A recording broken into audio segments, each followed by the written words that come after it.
In another experiment, and here we see the coils lighting up to show how the fields rotate.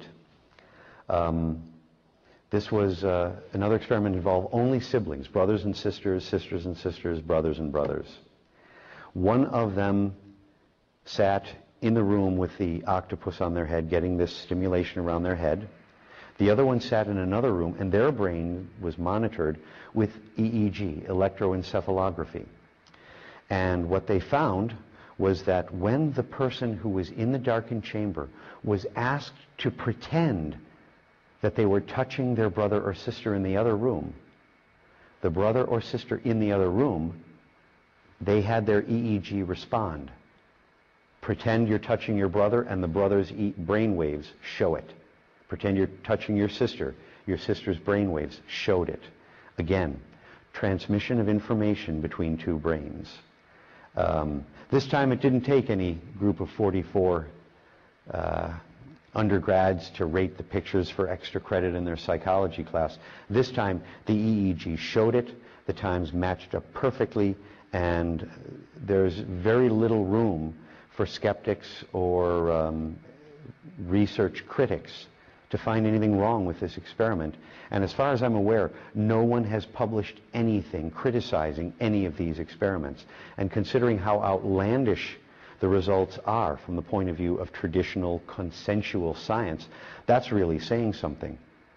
Sometimes the scientific community really wows us by what they say.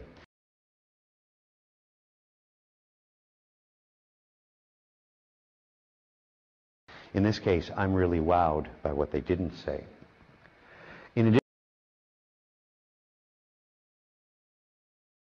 addition to that, there were several of these cases where the occipital lobe of the brain, including the sibling touching experiment, responded more than other areas of the brain. And that's kind of an unusual and unexpected result, because the information processing areas of the brain, as far as we know, are not in the occipital lobes, in the back of the head. The occipital lobes are actually primarily a visual processing area.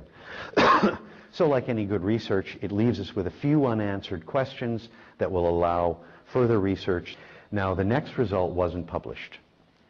I received it as an email from Dr. Persinger, who talked about how one person, in this case they had two octopus setups, both of them were receiving the brain stimulation.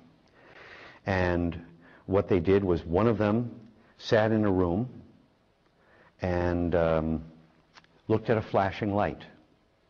The other one sat in another room, again with octopus stimulation and EEG. And what they found was that when the light was flashing for the one subject, the EEG of the other subject responded. And the reason that this is important is because whereas all the previous research in this field worked with human brains, transmission from one brain to another, examining the brain of a person while they're remote viewing actual people, this was doing it with a flashing light, something that has no personality, no personal vibrations or aura or anything like that for a psychic to lock onto. This was direct transmission from one brain to another. And when he closed the email to me about this, which I found terribly exciting, he said that when the experiment was over, we then drank a toast with Diet Coke and realized that we were at the brink of a shift in paradigm.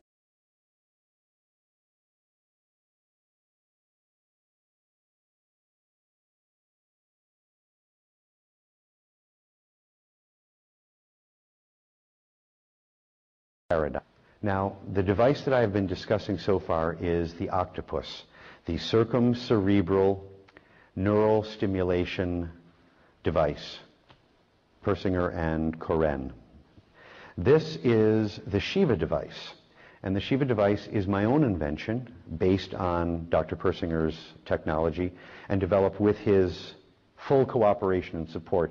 I probably had easily half a dozen conversations with him over the phone in which he explained and re-explained the parameters for the signals, the way they rotate. As they rotate around the head, they don't just move from coil to coil. They move from one coil to another at, let's say, a speed of 10, then a speed of 12, 14, 16, 18, 20, with the length of time over each area increasing as it goes along. So the signals are changing, the magnetic fields are changing. They're getting weaker and stronger with each passing millisecond. And the rate at which it moves from one coil to the next continually changes. I have a question.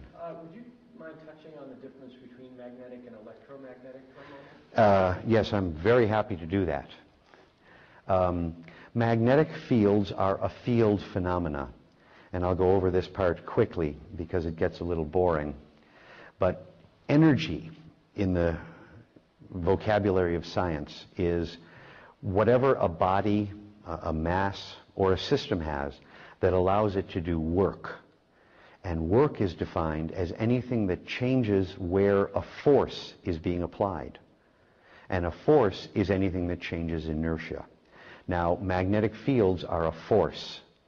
Electromagnetic radiation, things that happen in electromagnetic frequencies, are energies. And it's an important distinction to make with respect to understanding this technology, because electromagnetic can include things like microwaves. And you don't want a microwave wrapped around your head, whereas magnetic fields are perfectly safe. And as I'll be describing shortly, we're immersed in magnetic fields all the time. Most importantly, the Earth's magnetic field, constantly. So that's a very good point.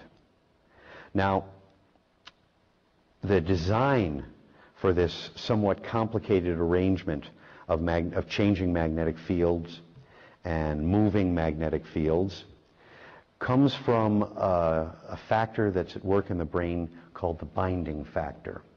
And the binding factor reaches the surface of the brain from a structure deep down in the brain called the thalamus.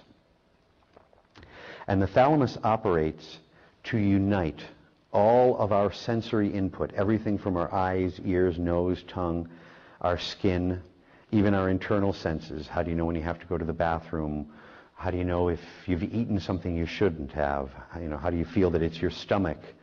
You know it's your upper intestine, not your lower intestine. These are all on an equal plane to the thalamus. All of them are input from the body, from our eyes, ears, our viscera, and so forth.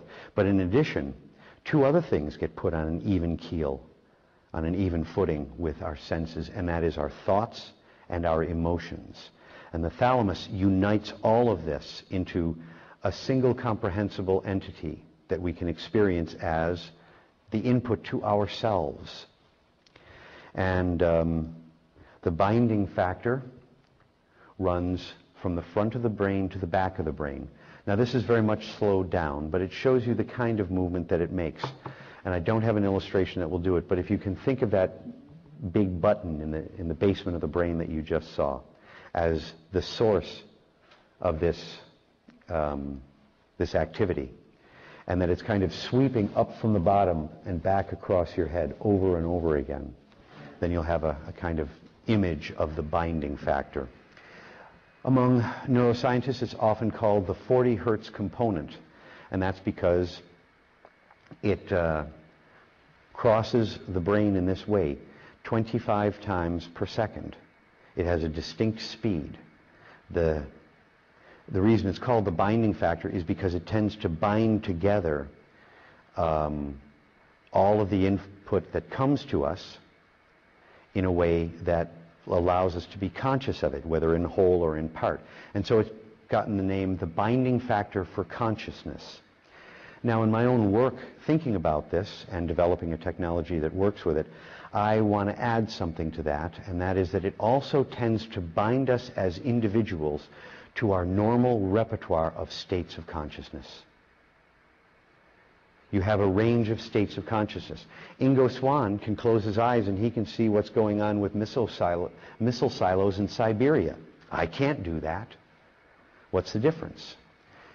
In one state of consciousness you can do that. In another one you can't. That state of consciousness is within his repertoire. It's not within mine. There are enlightened masters who can put their hands on your heads and make you see God.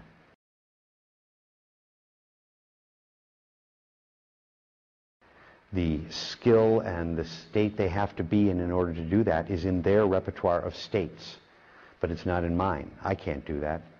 I've been able to stop a couple of people's headaches, made a couple of aches and pains go away back in the days when I was trying to learn spiritual healing, but I never even got close to what the real masters can do. So how does this technology work with the binding factor?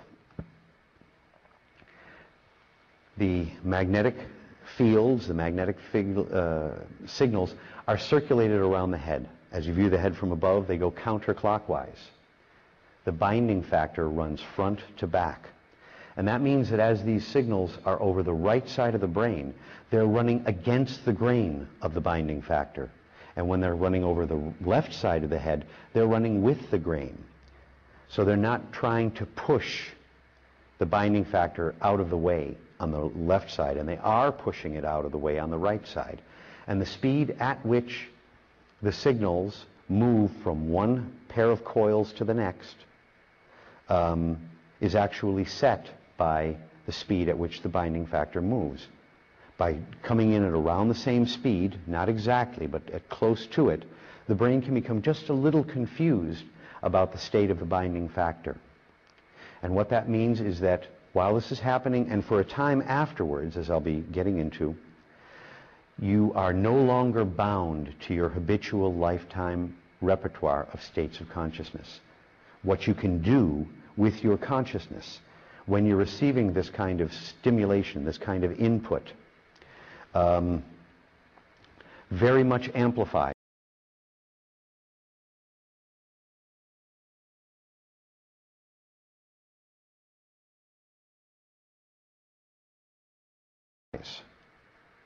The binding factor locks you into the person you normally are. And when you alter it, when you perturb it, when you make some changes in it, you can become temporarily somewhat of a different person with a wider range of cognitive skills.